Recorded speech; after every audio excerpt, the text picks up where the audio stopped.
প্রাণপ্রিয় ভাই ও বোনেরা, আমি সকলের উদ্দেশ্যে এই কথাটি বলবো যে যেখানে কর্মরত আছেন আর কর্মরত হয়ে আপনার অধীনস্থ যারা আছেন,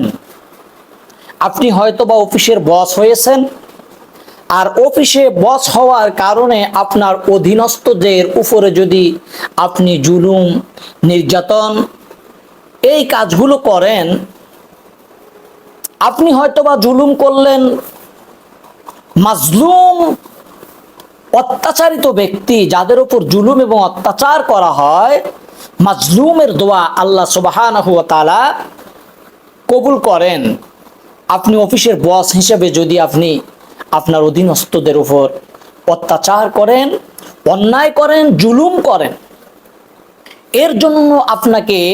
মহান আল্লাহ সুবহানাহু ওয়া তাআলার কাঠগড়ার আসামি হতে হবে।